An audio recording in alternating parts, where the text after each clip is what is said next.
My name is Jenny Dennis. I'm 29 years old. I'm a licensed clinical social worker in Minneapolis. Every day, I sit across from women who've been financially destroyed by the people they trusted most, and I never told them that the same thing happened to me. On the day I turned 18, my parents took out a $60,000 loan in my name. They swore I'd never have to pay. 11 years later, my credit was ruined. Last month, my mother stood crying in front of 60 people at Grace Valley Community Church, quoting scripture, begging for donations, while I sat in the back row holding the proof on my phone. When I finally stood up and connected it to the projector, the only sound in that room was my mother whispering one sentence: "No, you didn't." If this story is already hitting close to home, do me a favor. Hit that like button, subscribe, and drop your city and the current time in the comments below. I want to know where you're listening from tonight, because I have a feeling a lot of you already know exactly how this feels, but I'm getting ahead of myself. Let's go back to where it started. June 15th, 2014. My 18th birthday. I woke up to the smell of pancakes and my mother's voice singing happy birthday from the kitchen. Normal, sweet, the kind of memory that should feel warm. My father was already at the table when I came down, stack of papers next to his coffee mug. He smiled when he saw me. "Happy birthday, sweetheart. Got something for you to sign." I remember the pen was blue, cheap Bic, the kind that came in a pack of 12 from Target. My mother set a plate in front of me, kissed my forehead, and said, "Just formalities, honey. Business paperwork for the shop expansion." Dennis Auto Repair. My father had run it for 23 years. Fixed cars, changed oil, replaced transmissions. Honest work, he always said. Built with his own hands. "Wells Fargo needs your signature as primary borrower for the small business line of credit," my mother explained, pouring orange juice like this was nothing, like I signed loan documents every Tuesday. "You're 18 now. You've got perfect credit. Clean slate. The bank needs that." I looked at the papers, legal-sized, dense paragraphs, numbers I didn't understand. And there, on page 3, primary borrower, Jennifer Marie Dennis, Social Security number XX-XX-4418. Why does it say primary borrower?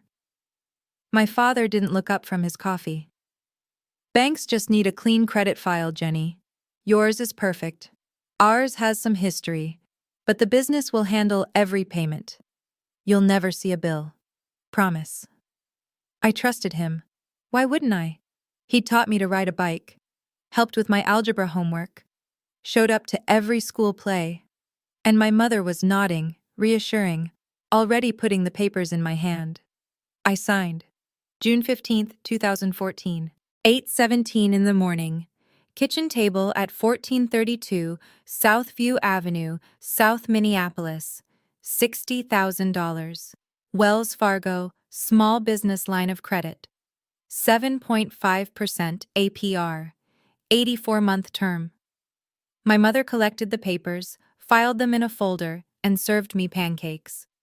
My father talked about the 5-year plan. New equipment. Hydraulic lifts. Diagnostic computers, air compressors. 5 years, Jenny, and this shop will triple revenue. This is your inheritance we're building. You're a partner now. He showed me the business plan. 12 pages. Projected revenue $280,000 a year. Equipment list $35,000. Looked professional. Looked real. My sister Amber was in the corner of the kitchen. 22 years old, engaged, hadn't said a word all morning. When I caught her eye, she looked away fast. Later, I'd understand why. 3 weeks later, the first letter came. Wells Fargo. Addressed to Jennifer M. Dennis, primary borrower. Payment schedule enclosed. First payment due, August 15th, 2014. $892.63 per month. I brought it to my mother. "What's this?" She barely glanced at it. "Oh, honey, that's automatic business accounting. Don't open that mail. It'll just confuse you. We handle all the business accounts. You focus on getting ready for college. I put it in my desk drawer. Tried to forget about it. Thanksgiving, 2014. Grace Valley Community Church Fellowship Hall. 23 people. Turkey, mashed potatoes. My grandmother Ruth asking my father about the business expansion. "We're handling it, Ma," my father said, too quick. "Jenny's helping us out. Real generous of her. Let's not talk business at the table." But Grandma Ruth wasn't letting it go. She pulled my mother aside after dinner. I couldn't hear most of it, but I caught one line. "Carol, tell me you didn't use that child's name." My mother's laugh was too high, too bright.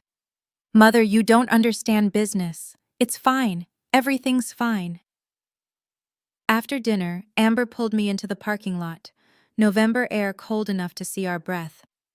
"You signed it, didn't you?" Her voice was shaking. "The loan papers." "Yeah, for the shop expansion. Why?" She looked at me for a long time, then she just shook her head. "Never mind. Forget I said anything." 6 weeks later, Dennis Auto Repair closed.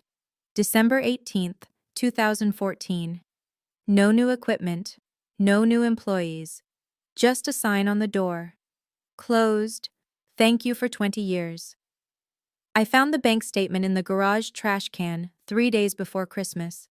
Wells Fargo business account, ending in 2230. Transfers out to joint account V and C. Dennis, June 25th, $19,400. July 10th, $18,800. August 5th, $20,000. Total, $58,200 in 3 months. All of it going to my parents' personal account. The business account received $1,800 total, 3%. I sat on the garage floor holding that statement for 20 minutes. Then I put it back in the trash. Because what was I supposed to do? Accuse my parents of fraud on Christmas? I told myself there had to be an explanation. There wasn't. March 2015. I was 19. Applied for my first apartment. Riverside Apartments, $850 a month, near the University of Minnesota campus. Seemed perfect. The property manager called me 3 days later. "Miss Dennis, I'm sorry. Your credit report shows 11 missed payments on a $60,000 business loan. Delinquent since September 2014. Current score, 492. We can't approve you." 492. I sat in my car in the Riverside parking lot and called my father. "The loan," I said. My voice was shaking. "You said you were making the payments." "Oh, that." Pause. Sound of the TV in the background. "Yeah, we had some cash flow issues after the shop closed. We'll catch it up. Don't worry about it." "I can't rent an apartment, Dad. My credit score is 492. "Well, you can stay at home for now. It's not a big deal, Jenny." He hung up. I stayed in that parking lot for an hour. Then, I drove back to 1432 Southview Avenue, back to my childhood bedroom, because I had nowhere else to go. August 2016. I needed a car to get to my job at Target. 23 hours a week, $9.50 an hour, stocking shelves and running register. Saved up $4,000 for a down payment. U.S. Bank rejected me. Email subject line. Application declined. Body. Debt-to-income ratio exceeds 60%. Active delinquent account. Wells Fargo. Small business. LOC. $60,000 principal, plus $6,200 in accrued interest. Please resolve outstanding debts before reapplying. I took the bus after that. Route 17, 90 minutes each way, 3 transfers. In January, I'd see my sister Amber drive past in her Mercedes-Benz, gift from her husband Michael. Michael Halverson, compliance officer at Bremer Bank. Nice guy, stable job. Good to Amber. I'd wave. She wouldn't wave back. 2017. I enrolled at Minneapolis Community and Technical College. Associate in Human Services Program. 2 years. I worked mornings at Target, took classes afternoons and evenings, slept 6 hours a night, lived at home because I still couldn't rent anywhere. My parents didn't charge me rent. My mother said it was because they loved me. Later, I'd realize it was because they needed me close, needed me controllable. Spring semester, 2018. Tuesday to Thursday, 6 to 8 p.m. Room 304. Family Systems and Financial Abuse. Professor Diane Ortega. Week 7. She handed out a case study. Page 47 of our textbook, Invisible Chains, Financial Abuse in Families, by Dr. Susan Walters. Mother takes $55,000 loan in daughter's name for medical bills. Spends it on a cruise. Royal Caribbean, 2 weeks. Daughter finds receipts. Confronts mother. Mother cries, quotes Bible, calls daughter selfish. I read it 3 times in class. Read it again in my car in the parking lot. Read it again at home that night. Every detail matched my story except the amount. Professor Ortega had said, perpetrators often use family relationships to access credit in the victim's name. They isolate victims through shame, religious obligation, and false promises. The victim feels guilty for even questioning it. I highlighted that passage in yellow, kept the textbook, still have it. Christmas Eve, 2019. I was 23. I'd transferred to the University of Minnesota for my junior year, finishing my Bachelor of Social Work. I'd saved copies of every bank statement I could find, printed them, put them in a folder. I brought that folder to dinner. Grandma Ruth was there. 8 extended family members, my mother's famous honey ham on the table, candles lit. Grace said, normal, except I had that folder in my lap, and my hands wouldn't stop shaking. After dinner, I put the folder on the table. I need to talk to you about the loan. My father's face went hard. My mother's went white. How dare you? My mother stood up, voice like ice. How dare you question us? After everything we've sacrificed for you? We gave you life, Jennifer. Life. The Bible says honor thy father and thy mother. Or have you forgotten God's word? I'm not questioning. You're embarrassing your mother. My father's voice was quiet, worse than yelling. On Christmas, is this what college taught you, to be ungrateful? My mother was crying now, real tears, or tears that looked real, in front of Grandma Ruth and my aunt and uncle and cousins. All of them staring at me like I'd slapped her. Grandma Ruth pulled me aside after. Child, you don't sue family, you forgive. That's what Christians do. Your parents made mistakes, but they love you. I put the folder back in my bag, didn't bring it up again for 6 years. March 17th, 2021. Acceptance Letter. University of Minnesota, Master of Social Work Program. Specialization, Trauma-Informed Practice and Family Systems. I read the letter 5 times. Then I realized what I was doing. I wasn't choosing this career despite what happened to me. I was choosing it because of what happened to me. I was trying to save myself by saving other people. The tuition was $42,000 for 2 years. I took out student loans, more debt. But this time, it was mine. I chose it. May 2023. I graduated with my MSW. Started my supervised clinical hours the next month as a licensed social worker. 4,000 hours required under LCSW supervision. 2 to 3 years of work. I got hired at North Point Family Services, 412 Hennepin Avenue South. My supervisor was Rachel Brennan, LCSW, 48 years old, 22 years of experience. Specialization, domestic violence and financial abuse survivors. First day, she reviewed my intake paperwork, paused at my personal statement. Your essay mentions being trapped by family obligations. Do you want to talk about that? Maybe someday. Not yet. She nodded. Didn't push, but I think she knew. July 18th, 2023. 3 p.m. Session room C. My first client under supervision. I'll call her Maria. 31 years old. Her mother had taken $38,000 in her name for medical bills. Cancer treatment, her mother said. Maria found cruise ship receipts in her mother's purse 6 months later. Royal Caribbean. 2 weeks. Maria was crying. I feel so stupid for believing her. And I heard myself say, "You're not stupid, Maria.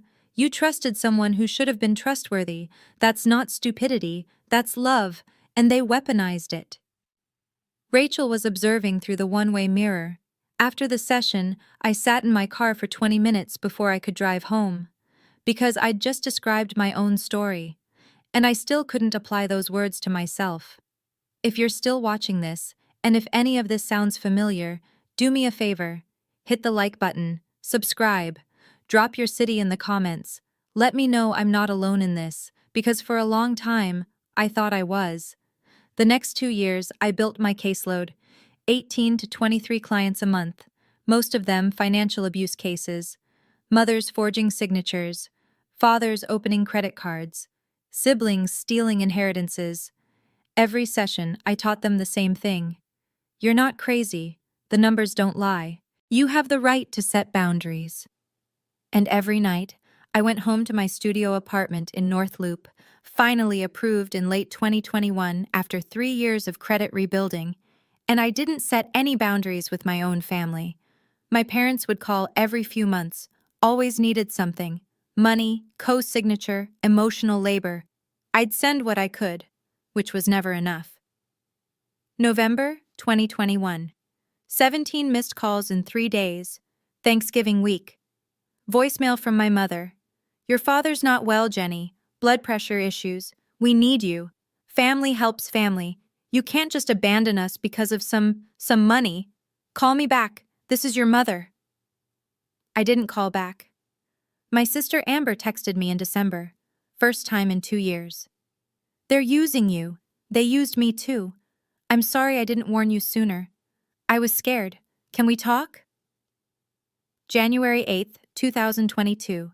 Spy House Coffee, Northeast location, 2:30 p.m. Amber looked older, tired. She ordered a latte, stirred it for a full minute before speaking. I saw them transfer the money in 2014, she said. 58,000, right into their personal account. I asked Mom about it. She said you agreed to help, and it was none of my business. I believed her because it was easier. She looked up. My wedding was in 3 months. They paid 22,000 for it. I knew where that money came from. And I said nothing. I chose my wedding over protecting you. I'm so sorry, Jenny. I didn't know what to say. Michael found out last year, Amber continued, about the loan, about the fraud. He's a compliance officer. He can't be associated with that. It's causing problems in our marriage. He said if I don't distance myself from them, it could affect his career. She was crying now. I'm choosing my marriage over them. You should choose yourself. We talked for 2 hours. She gave me copies of bank statements she'd kept, evidence she'd sat on for 8 years. When I left, I had a manila envelope full of proof, and a sister I was just starting to know. May 28th, 2025. Pearson VUE Testing Center, the LCSW exam, 200 questions, 4 hours, 85% pass rate. I clicked submit on question 200 at 1:43 p.m. Walked out, sat in my car, waited. 3 hours later, email subject line. Congratulations, Jennifer Dennis, LCSW, number 25839-MN. I'd studied for 6 months while working full-time, 4,000 clinical hours under supervision. I'd earned it. Not luck, work. I hung my license on my office wall the next day, right next to the client resource poster, financial abuse. It's not your fault. The irony wasn't lost on me. Summer 2025. I had my own caseload now. No more supervision. I was helping people set boundaries, escape abuse, rebuild their lives. Every time I told a client the numbers don't lie, I was really talking to the 18-year-old version of myself, the one sitting at that kitchen table with a blue Bic pen, signing her future away. August 12th, 2025. I applied for a mortgage pre-approval, North Loop condo, 2 bedrooms, $295,000, skyline view. I'd save $17,000 for a down payment.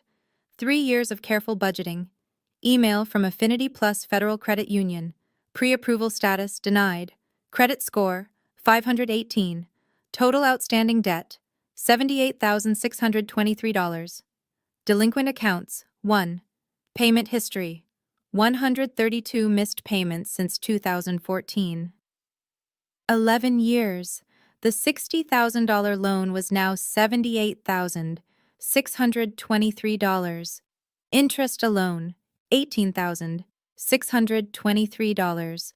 I sat in my car outside the credit union and did the math. At 7.5% APR, compounded monthly, with 0 payments made. The numbers don't lie. I called my parents that night, first time in 8 months. I need you to take responsibility for the loan. My father laughed. Actually laughed. That's ancient history, Jenny. We'll handle it eventually. Stop being dramatic.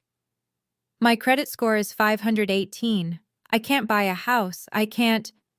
Well, you have a nice apartment, don't you? You're fine. He hung up. That was August. By September, they were calling me again. January 14th, 2024. My mother called. 10 a.m. I was between sessions. He's your father, Jennifer. Would you let him suffer because of some grudge about ancient history? Methodist Hospital needs $8,000 for his surgery copay by Friday, or they'll cancel. I requested a copy of the billing statement. Turned out the surgery was elective knee replacement, not emergency. I sent $2,000, all I could afford. 3 weeks later, I saw a Facebook photo. My father golfing at Meadowbrook Golf Club. Caption: Back in the swing, May 2024. Amber called. She was separating from Michael. I need $5,000 for the attorney retainer. Mom and Dad are broke. You're the only one with stable income. Please. I sent it, because Amber was finally standing up to them. Or so I thought. Later I found out she'd told my parents I had money to spare, which led directly to the next ask. August 2nd, 2024. Vincent Dennis registered a new LLC with the Minnesota Secretary of State. Dennis Home Services, LLC. Filing fee, $155. 3 days later, I got an email. Subject line: Partnership Opportunity, Family Business 2.0, your chance to invest in our future. 18-page business plan attached. Handyman services, lawn care, home repair, low overhead, high margins. Just needed $15,000 for equipment and licensing. I'd be a full partner. Remember what I always said? This is your inheritance we're building. I opened the PDF. Started reading. Projected revenue, $320,000 per year. I pulled up the 2014 business plan from my files, put them side by side. The language was identical, same paragraphs, same projections, even the same typo, revenue streams instead of revenue streams. They'd copy-pasted a 10-year-old scam. September 18th, 2024. 9:47 p.m. They called. I was ready this time. I'm not investing. My father's voice went cold. After everything we've done for you? We gave you life, Jennifer. Life. You owe us. Everything you have, everything you are. That's because of us. My mother took the phone. You're breaking your father's heart. This is what your fancy education taught you? To abandon family? You're dead to us, Jennifer. Dead. I stayed calm the entire call. 34 minutes. My father yelled, my mother cried. I said the same thing over and over. No, I'm not giving you money. I'm done. When I hung up, I opened my iPhone voice memos app. Realized I should have been recording. I left the app open after that, just in case. October 23rd, 2024, Wednesday, 11:52 p.m. My phone rang. Mom on the caller ID. I let it ring twice, opened voice memos, hit record, then answered. Hello? Slurred voice, crying. My mother was drunk. We knew you'd never find out, baby. She was sobbing, words running together. You were 18. You trusted us. You had perfect credit. The business was never real. We needed to pay off your father's gambling debts. He owed 38,000 to some guys. Scary guys. We were going to lose the house, and Amber needed her wedding paid for. 22,000. Beautiful wedding. You should have seen. My father's voice in the background panicked. Carol, hang up the phone. Hang up. Hang up. Wait. What? Oh God. Jenny? Are you? Did I just? The call ended. I sat on my couch, played it back. 12 minutes, 33 seconds of my mother's drunken confession. The business was never real. Gambling debts. Amber's wedding. All of it. In her own voice, I saved the file to iCloud, made 3 backup copies, sent it to my personal email. Minnesota is a one-party consent state. The recording was legal. I finally had my smoking gun. November through January, I filed a Freedom of Information Act request with Wells Fargo. Took 8 weeks. Cost me $75 in processing fees. January 26, 2026. I received 83 pages of loan documentation. Wells Fargo Small Business Line of Credit. Account number ending in 2230. Primary borrower, Jennifer M. Dennis. Approved June 15, 2014. $60,000. Disbursement, June 18, 2014. Transfers to business account, Dennis Auto Repair, $1,800 total. June 20th, $900. July 15th, $900. Transfers to joint personal account, Vincent and Carol Dennis, account number ending in 8821, $58,200 total. June 25th, $19,400. July 10th, $18,800. August 5th, $20,000. Routing number 091-000019. Wells Fargo, Minnesota. The business account closed November 30th, 2014, 5 months after the loan was taken. First missed payment, September 15th, 2014. I made a spreadsheet, tracked every payment that should have been made, every month of delinquency. Interest accrued at 7.5% APR. Total as of February 1st, 2026, $82,134. I had the bank records, I had the recording. I had my sister's testimony if I needed it. I showed everything to Rachel, my supervisor, my mentor, the person who taught me how to help other people. You have a case, she said. A strong one. The question is, what do you want to do with it? I didn't know yet, but 3 days later, my mother made the decision for me. January 28th, 2026. I received an invitation in the mail. Gold embossed card. Dear church family, you're cordially invited to the Dennis Family Business Revival Dinner. Saturday, February 8th, 2026, 6 p.m. Grace Valley Community Church Fellowship Hall. Come support our family as we embark on a new chapter. Dennis Home Services, LLC. Suggested free will offering, $50 to $250 per person. Larger pledges welcome. Goal, $15,000 to $18,000 for equipment and licensing. Come break bread, hear our vision, and invest in our community. In Christian Fellowship, Vincent and Carol Dennis. I read it 3 times, then I called Rachel. They're doing it again. They're going to scam the church. What are you going to do? I looked at my laptop. At the PowerPoint I'd been building for 3 weeks, 23 slides, bank statements, timeline, recording transcript. I'm going to stop them. I RSVP'd. Yes, one guest. I listed Rachel as my plus one.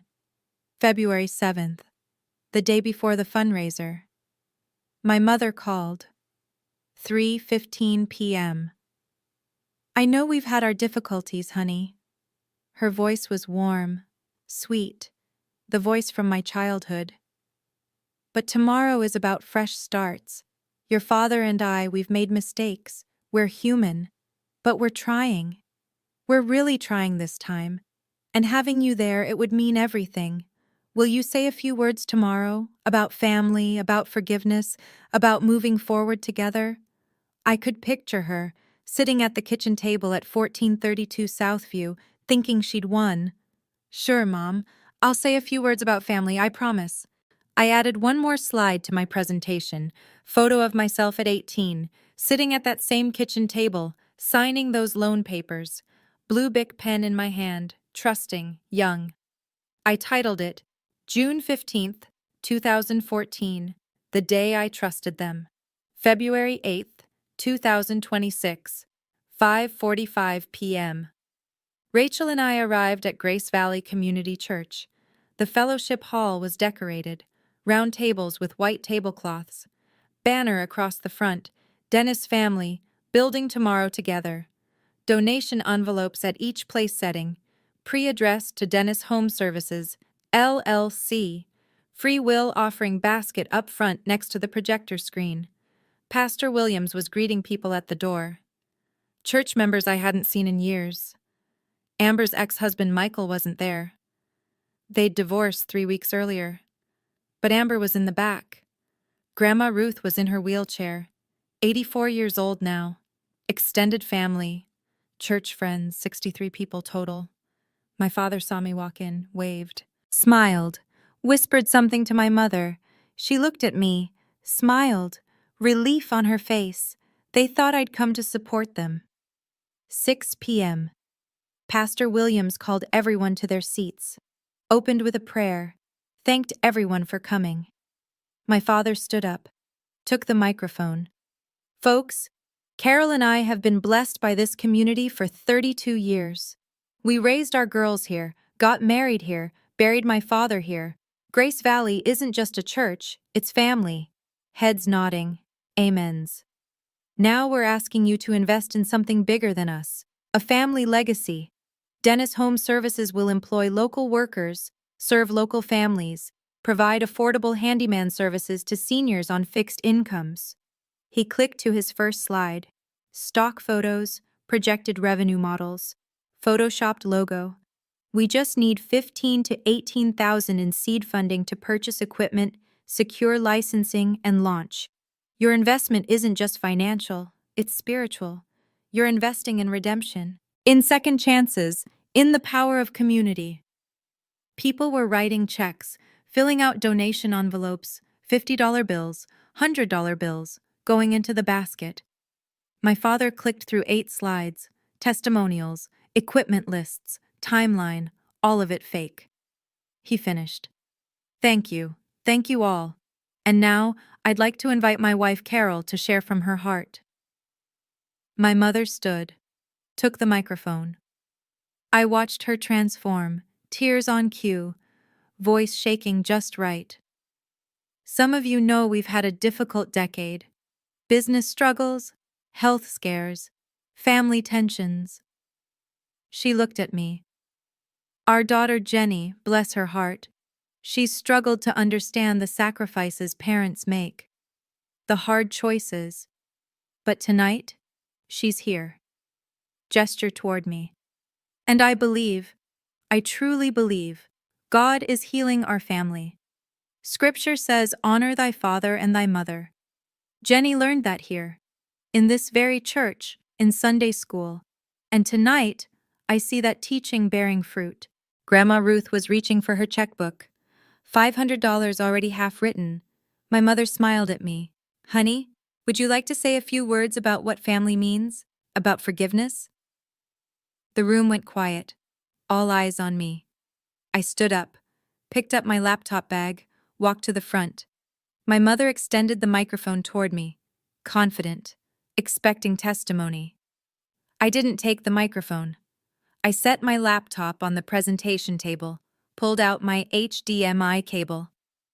Thank you, Mom, for inviting me to speak about family. My voice was calm, clear, and truth, and what the Bible actually says about bearing false witness. I plugged the cable into the projector input. My laptop screen mirrored on the wall. First slide appeared: The Truth About Dennis Home Services, LLC, a timeline by Jennifer Dennis, LCSW. My mother half stood. Jenny, what are you? Please sit down, Mom. You asked me to share. I'm sharing. She sat. My father's face had gone white. June 15th, 2014, my 18th birthday. My parents asked me to sign loan documents for a Wells Fargo small business line of credit. $60,000. Primary borrower, Jennifer Marie Dennis. That's me. I clicked to the next slide. Copy of the loan agreement, my signature visible. They said it was for expanding Dennis Auto Repair. They said the business would make all the payments. They said I'd never have to pay a dime. Click. Next slide. Here's what actually happened. Bank transfer records filled the screen. June through August 2014, $58,200 transferred from the business account to Vincent and Carol Dennis's personal joint account. $1,800, 3%, went to actual business expenses. The shop closed in December 2014, 6 months after taking this loan. It never reopened. Gasps. People looking at my parents, looking at the screen. Back to my parents. My father stood. You can't just... This is out of context. Pastor Williams, firm. Vincent, let her finish. My father sat, face red, hands shaking. I clicked to the next slide. For 10 years, I asked them about this loan. They said, don't worry. They said, we're handling it. They said, stop being ungrateful. Click. Last October, my mother called me. She'd been drinking. She didn't know I was recording. Minnesota is a one-party consent state. This recording is legal. I looked at the audience. I want you to hear, in her own words, what this money was really for. I clicked play. The audio filled the room. My mother's voice, slurred, crying. We knew you'd never find out, baby. You were 18. You trusted us. The business was never real. We needed to pay off your father's gambling debts. He owed $38,000 to some guys, and Amber needed her wedding paid for. $22,000. Beautiful wedding. My father's voice in the background. Carol, hang up the phone! Hang up! My mother's voice. Oh God, Jenny, are you... The recording ended. Silence. Complete silence. 63 people staring at my parents. My mother was frozen, face white, hands over her mouth. I clicked to the next slide. Gambling debts, $38,000. My sister's wedding, $22,000. That's where your donation money would have gone 10 years ago, and that's where it would go now. Click. Credit report on screen. For 11 years, I couldn't rent an apartment, couldn't get a car loan, couldn't qualify for a mortgage. My credit score in 2015 was 492. I'm a licensed clinical social worker. I help abuse victims for a living. But I couldn't help myself because the people who abused me were sitting in this room, hiding behind the Bible, asking for your money. Credit score graph. 2014 to 2026. The decline. The slow, painful rebuild. The $60,000 loan is now $82,134 with accrued interest. In my name, still delinquent, because they never made a single payment. Grandma Ruth stood, shaking, pointed at my father. You did this? To your own daughter? Vincent Joseph Dennis, your father would be ashamed. My mother tried to speak. We planned to. I clicked to the next slide. My LCSW license, my office, case statistics. My mother talked about sacrifices, about hard choices. Let me tell you about mine. I'm a licensed clinical social worker, number 25839-MN. I specialize in trauma and family systems. I work at North Point Family Services. Every single day, I sit across from women whose mothers stole their identities, whose fathers forged their signatures, whose families used shame and scripture to keep them silent. Photo of my office. The poster on the wall. Financial abuse. It's not your fault. I teach them, you're not crazy. The numbers don't lie. You have the right to set boundaries. I've helped 127 clients escape financial abuse in the last 2 years. I looked at my mother, at my father. Tonight, I'm finally taking my own advice. My mother stood, screaming now. You have no right to embarrass us like this, in front of these people. We're your parents.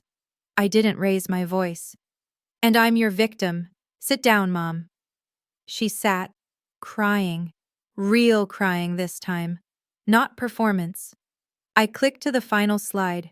Just text. My mother asked me to speak about family. So here's my answer. Family doesn't steal your identity. Family doesn't destroy your future to cover gambling debts and pay for weddings. Family doesn't gaslight you for 11 years and then ask for more money. I looked at the donation envelopes on the tables. To everyone who wrote a check tonight, I'd rip it up if I were you. This business will close in 6 months, just like the last one. Your money will go wherever mine went. Gambling debts, personal expenses, anywhere but a business. I looked at my parents one last time. I spent 11 years teaching other women how to set boundaries. Tonight, I'm setting mine. I'm done. I closed the laptop, unplugged the cable, put it in my bag, complete silence. Then the sound of paper tearing, someone ripping their donation envelope in half, then another, then another. My mother screamed. You ungrateful! Pastor Williams stood. Carol, that's enough. Vincent, Carol, my office. Now. I walked toward the door. Rachel followed. Behind us, chaos. My father yelling, my mother sobbing, people surrounding them. Grandma Ruth crying. We walked out into the February cold, got in my car. I sat behind the wheel for 5 minutes before I could turn the key. You okay? Rachel asked. I don't know. My hands were shaking. I just ended my family. No, she said quietly. You just saved yourself. The next 3 days were a blur. 83 missed calls. Vincent, Carol, extended family, church members, some supportive, most horrified. Someone had recorded the whole thing on their phone, posted it to Facebook. Grace Valley Church Drama, full recording. By Monday morning, it had 2,400 views in the Minneapolis metro area, 847 shares in church groups alone. My phone wouldn't stop. February 9th. 7:23 a.m. Text from Amber. Jenny, I watched someone's bootleg recording on Facebook. It's everywhere. I'm so sorry. I should have protected you in 2014. I was a coward. Can we talk? I called her. We talked for 2 hours. February 10th. Voicemail from Pastor Williams. Jenny, this is Pastor Tom. I owe you an apology. Can we meet? I need to hear your story. The real story. February 15th. 10 a.m. Spy House Coffee. Pastor Williams brought a printed document. Church Financial Assistance Policy, revised February 2026. Jenny, I failed you. We all did. For years, your parents sat in my office asking for financial help, benevolence funds, donations. We gave them $3,000 in 2019 alone. If I had asked the right questions, if I had listened when you pulled away from church. He paused. I'm so sorry. Your parents will not be leading any fundraisers. They're barred from using church facilities for business purposes. We're implementing financial transparency policies for all events. You shouldn't have had to do this alone. He slid the policy across the table. If you pursue legal action, and if a character reference would help your case, I'll write it. What they did was fraud. And using God's word to silence you? That's blasphemy. I took the document, read it. My exposure had changed church policy. February 18th. My grandmother called. Child, I didn't know. I swear on your grandfather's grave, I didn't know the extent of it. $60,000 in your name? Gambling debts? Her voice was shaking. I thought it was just family drama. I was wrong to tell you not to sue. I'm changing my will. Your parents are removed as beneficiaries. The house, the savings, it's going to you and Amber. They'll get nothing from me. She was 84 years old, house valued at $285,000, savings about $40,000. Grandma, you don't have to. Yes, I do. It's time someone in this family faced consequences. February 19th. Email from my mother. New Gmail account I didn't recognize. Subject line, please. Body. Jennifer, I'm your mother. Doesn't that mean anything anymore? I carried you for 9 months. I raised you. I sacrificed everything. You've humiliated us in front of the entire community. People cross the street when they see us. Your father had to quit the church council. Grandma Ruth won't speak to us. You've destroyed our lives over money. How can you be so cruel? I'm begging you, please. Can we talk? I drafted a reply, showed it to Rachel first. Carol, being a mother is a verb, not a noun. You had 18 years to act like one. You chose to steal from me instead. We will not be talking. My attorney has all further communications. Do not contact me again. Jennifer Dennis, LCSW. I hit send. Blocked the address. Deleted the thread. February 22nd. Amber came to my apartment. 7 p.m. I knew in 2014, Jenny. She wasn't making excuses, just stating facts. I watched them transfer the money. Dad showed me the bank screen. He was bragging about solving the debt problem. I saw your name on the loan. And I said nothing. Because my wedding was in 3 months. I needed their $22,000. Then I chose my marriage over acknowledging it. I've been a coward for 12 years. Michael was right to divorce me. I don't deserve forgiveness. But I'm so fucking sorry. We talked for 2 hours. She gave me bank statements from 2014 she'd kept. More evidence. Why now? I asked. Why apologize now? Because you showed me it's possible to stop being scared. If you can set boundaries with them, so can I. February 25th, 10 a.m., Greenfield and Associates Law Firm, 100 South 5th Street, Suite 1200, Sarah Mitchell. Attorney specializing in fraud and identity theft cases. Minnesota statute of limitations for fraud is 6 years from discovery. You discovered the full extent in 2024 through 2025. You're within the window. We can pursue civil recovery for the 82,000 plus damages.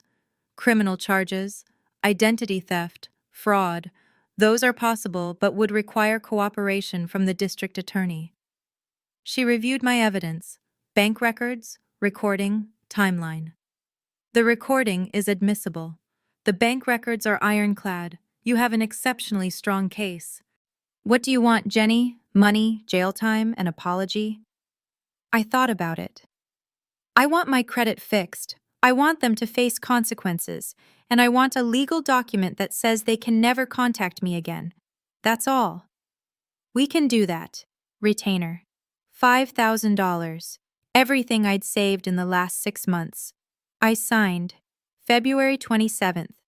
Email from North Loop Terrace Leasing Office. Subject: application approved. Welcome home. Body: congratulations, Ms. Dennis. Your application for Unit 304 at North Loop Terrace has been approved. Credit score: 562. Dispute in progress noted. Employment verified. Background clear. Lease signing February 28th, 10 a.m. Move-in March 1st. After 3 denials, after 11 years of credit damage, after filing the dispute that bumped my score from 518 to 562. Approved. 2 bedrooms. Skyline view. $1,650 a month. I sat in my car outside the leasing office and cried. Not from sadness, from space. From having my own space, from earning it back. February 28th. I signed the lease. 10 a.m. That evening, I invited people to dinner. Sunday dinner, February 29th, 2026. Leap year, one extra day. Rachel Brennan, 3 colleagues from North Point, Amber, my chosen family. Rachel raised her glass at dinner. To Jenny, who taught us all what real boundaries look like and what real courage costs. I cried then. First time since the church, not from pain, from being seen. If you've stayed with me this far, if you've listened to this whole thing, I need to ask you something. And I want you to answer honestly, even if it's just in your head. If your family called you tomorrow, would they say, "Help me," or "I'm sorry"? Would they ask what you need, or tell you what they want? Because one of those is a relationship, the other is a transaction. Know the difference.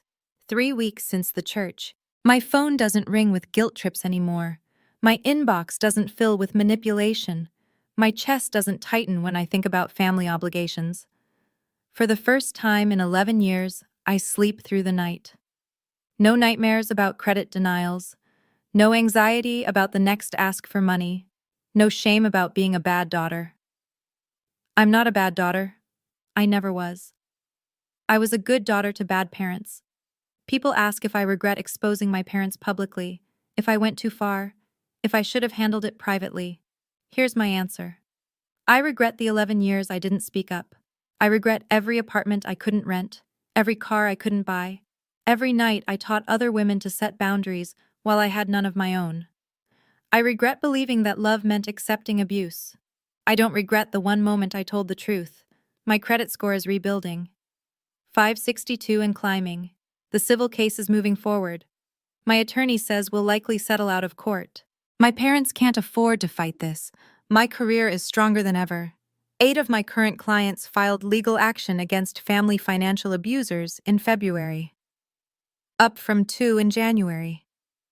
3 new client referrals specifically asked for the social worker from the church video.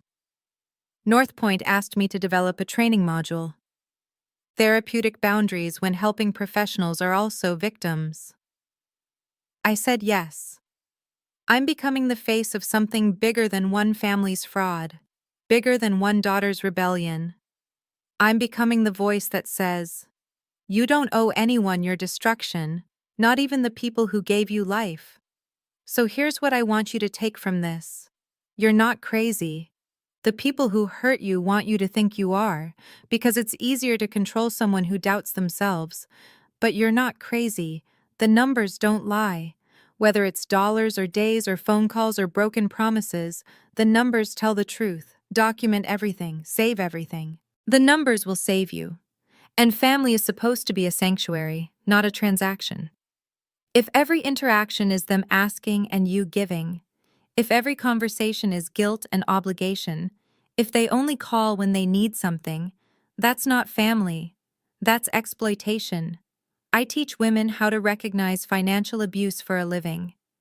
That night at Grace Valley Community Church, I finally took my own medicine.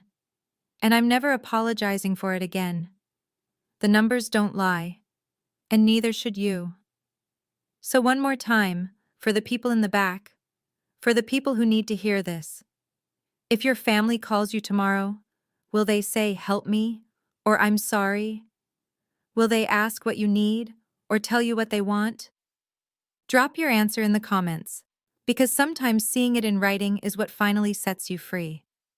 I read every single one, and if this story helped you, if it gave you permission to set your own boundary, hit that subscribe button. Share this with someone who needs to hear it. Let's build a community of people who chose themselves, because that's what this is really about. Not revenge, not anger, choosing yourself. Finally, my name is Jenny Dennis. I'm 29 years old. I'm a licensed clinical social worker in Minneapolis. And I'm free.